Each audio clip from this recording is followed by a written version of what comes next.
Hello student, today our topic is capital structure ratios, and capital structure ratio is the part of ratio analysis. So student, let's start a topic capital structure ratio. First, what is the meaning of capital structure? पूंजी संरचना क्या है? The meaning of capital structures refers to the forms of capital of any business. The capital structure of a company refers to the composition of long-term source of funds such as debentures, long-term debts, preference share capital and equity share capital including reserve and surplus. तो students, capital structure में जो शामिल किया जाता है उसके अंतर्गत एक कंपनी के डिवेंचर, ऋण पत्र, दीर्घकालीन ऋण, पूर्वाधिकार अंश और समतांश पूंजी और कंपनी का रिजर्व एंड सरप्लस, इस सभी के टोटल को कैपिटल स्ट्रक्चर के नाम से जाना जाता है। Shareholders of the company, अब बात करते हैं कि शेयर होल्डर कंपनी के शेयर होल्डर कंपनी से क्या चाहते हैं। Specially shareholders of the company want to be ensure about the dividend, निश्चित रूप से कंपनी के शेयर होल्डर कंपनी से चाहेंगे कि उनके कंपनी में लाभांश सुनिश्चित हो जाए, कि कंपनी के द्वारा उनका लाभांश सुनिश्चित हो जाए। And safety of the capital, और सेकंड थिंग उनकी पूंजी सुरक्षित रहे। And the debenture holders of the company want, और कंपनी के ऋण पत्रधारी क्या चाहेंगे? कंपनी के ऋण पत्रधारी चाहते हैं to be ensure about the interest on debenture, ऋण पत्रधारी चाहेंगे कि उनके ऋण पत्रों का ब्याज निश्चित हो जाए और उसमें किसी प्रकार की प्राप्त होने में दिक्कत ना रहे। तो आपने देखा student, shareholder of the company want to be ensure about the dividend and safety of the capital, and the debenture of the capital want to be ensured about the interest on debt and redemption of debts, यानी कि ऋण पत्रों पर ब्याज की guarantee के साथ साथ वे चाहते हैं उन ऋण पत्रों के शोधन के बारे में, अर्थात उनके ऋण की वापसी एक निश्चित समय पर हो जानी चाहिए। Hence the capital structure ratio, अब बात करते हैं कैपिटल स्ट्रक्चर रेशो की। तो hence the capital structure ratio are calculated to check the present long term position of company, तो कंपनी की दीर्घकालीन स्थिति के बारे में बात कर रहे हैं। For analysis of long term solvency following ratio are use, तो इसके लिए कंपनी के द्वारा निम्न रेशो को कैलकुलेट किया जाता है। नंबर फर्स्ट बात करते हैं डेब्ट इक्विटी रेशो। ये डेब्ट इक्विटी रेशो क्या बताता है? तो this ratio expresses the relationship between long term डेब्ट एंड शेयर होल्डर फंड। यह दो संबंधों को जिनके बीच में दर्शाता है वो हैं लॉन्ग टर्म डेब्ट्स और शेयर होल्डर फंड, दीर्घकालीन ऋण और शेयर होल्डर फंड्स के बारे में। अब बात करते हैं कि long term borrowing and share holder funds कौन कौन से होते हैं, तो आप इनको देखें ध्यान से। Non current liability and include debenture, bond, mortgage loan from bank etc. These are all the long term debt, ये दीर्घकालीन ऋण के नाम से जाने जाते हैं। और what are the share holder fund? Share holder funds includes and it the sum of total of equity, share capital, equity capital, preference share capital, reserve and surplus, ये शेयर होल्डर फंड है। तो इन दोनों के संबंध को दर्शाता है डेब्ट इक्विटी रेशो। इसका फार्मूला है लॉन्ग टर्म डेब्ट upon equity share holder funds. Next ratio की बात करते हैं। दूसरा रेशो है प्रोप्राइटरी रेशो।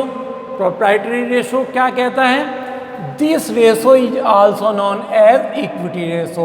इसको इक्विटी रेशो और net worth to total assets ratio के नाम से भी जानते हैं। This ratio establish the relationship between proprietary fund and total asset. ये रेशो कुल संपत्तियों और प्रोप्राइटरी फंड्स के बीच के संबंध को दर्शाता है। स्पेशली यदि बात करें what is the object of proprietary ratio? The objective of the computing this ratio is to measure the proportion of total assets financed by the proprietary fund. Proprietary fund आप देखें, यदि if proprietary fund better is the position of creditors, यह लेनदारों की position को बेहतर करता है। इसका फार्मूला यदि देखा जाए क्या है? Proprietary ratio equal to share holder funds upon total assets. Total assets excluding fictitious asset, कुल शेयर होल्डर फंड को डिवाइड करते हैं हम टोटल एसेट से, जिसमें कि बनावटी संपत्तियों को शामिल नहीं किया जाता, जैसे कि discount on issue of debenture. Discount on issue of debenture इसको हम एसेट्स साइड में दिखाते हैं, परंतु ये एसेट्स नहीं होता, बनावटी एसेट्स होता है। आगे बात करते हैं सॉल्वेंसी रेशो, या इसका सेकंड नाम डेब्ट to total assets ratio.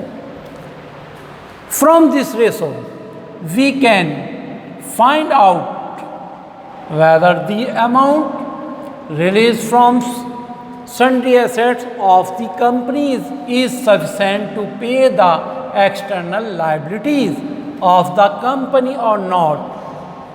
Especially this ratio expresses the relationship between the total assets and total external liability. कुल संपत्तियों में कुल बाह्य दायित्वों का, स्पेशली एक्सटर्नल लायबिलिटीज, वे दायित्व जो बाह्य लोगों को चुकाने एक्सटर्नल लायबिलिटीज कहलाते हैं। तो यहाँ पर इसका फार्मूला है solvency ratio is total outside liability. कुल बाह्य दायित्व कितने हैं और बाह्य दायित्व कुल एसेट्स की तुलना में कितने हैं, ये इस रेशो द्वारा बताया जाता है। Fourth is fix assets ratio. Simple ratio है net fix assets upon share holder fund plus long term liability. Share holder fund और लॉन्ग टर्म लायबिलिटी और एसेट्स, फिक्स एसेट्स, इनके संबंध को यह दर्शाता है। Now is a very important is a capital gearing ratio. Especially this ratio refers to the relationship of the company capital with fixed income. In other words, this ratio expresses the relationship between the variable cost bearing capital to fixed cost bearing capital. Specially यदि हम बात करते हैं इस ratio की, तो इसमें जो संबंध दर्शाया जा रहा है वो दर्शाया जा रहा है दो तरह की कैपिटल में। Number first equity capital plus reserve and surplus upon preference share capital plus debenture plus other interest bearing capital. यानी कि एक तो वो कैपिटल जो वेरिएबल कॉस्ट वाली है और एक फिक्स कॉस्ट वाली। फिक्स कॉस्ट वाली कैपिटल से तात्पर्य ये होगा जिस पे एक निश्चित दर से उसकी कॉस्ट आती है, जैसे कि डिवेंचर पे एक निश्चित रेट से हमें ब्याज देना होता है। और वेरिएबल कॉस्ट बेयरिंग कैपिटल से मतलब कि जिस पर रिटर्न एक निश्चित ना हो, just like a equity share capital, कि जितना प्रॉफिट होगा उतना ही दिया जाएगा। Now last, interest coverage ratio, ICR, interest coverage ratio. Interest coverage ratio, the formula of interest coverage ratio is net profit before interest and tax. एक company को प्राप्त होने वाला लाभ ब्याज और कर से पूर्व क्या है, पहले उसको कैलकुलेट किया जाएगा, उसके बाद interest on fix loan on debenture. तो interest before net profit before interest and tax upon interest on fixed asset. This ratio measures the margin of safety for the lenders. तो आपने देखा स्टूडेंट्स कि company ratio analysis topic के अंतर्गत capital structure ratio के बारे में हमने आज बात करी है। इसके जो रेशो थे उनके बारे में थ्योरेटिकल रूप से और प्लस इनके फार्मूले बताए हैं। अब आपके लिए आप इनका जो मीनिंग हमने बताया है उसको तैयार कीजिए, इसके साथ साथ इनके फार्मूले तैयार कर लीजिए। इन फार्मूलों को क्लियर करने के बाद इसके न्यूमेरिकल किए जाएंगे। तो एक बार फिर मैं आपको रिवाइज करा देता हूँ कि पहला हमने बताया डेब्ट इक्विटी रेशो। डेब्ट इक्विटी रेशो का फार्मूला आपके सामने है कि डेब्ट equity ratio equal to long term डेब्ट अपॉन इक्विटी, जिसको कि हम शेयर होल्डर फंड के नाम से भी जानते हैं। और लॉन्ग टर्म डेब्ट में क्या क्या आएगा ये यहाँ बता दिया है, और इक्विटी शेयर होल्डर फंड में क्या क्या इंक्लूड है वो बताया है। सेकंड, प्रोप्राइटरी फंड्स रेशो के बारे में बात कर रहे थे। प्रोप्राइटरी रेशो, इसका formula share holder fund upon total assets. Second, इसके बाद सॉल्वेंसी रेशो की बात की थी, तो solvency ratio total outside liabilities upon total assets. Fix assets ratio की बात की, इसमें net fix assets upon share holder funds. और कैपिटल गियरिंग रेशो किया तो कैपिटल गियरिंग रेशो का formula CGR equal to equity share capital plus reserve and surplus upon preference share capital plus debenture plus other interest bearing finance, या इसको second फार्मूले के रूप में दर्शाते हैं तो variable cost bearing capital, fix cost bearing capital. And finally interest coverage ratio, formula net profit before interest and tax upon interest on fixed loan and debenture.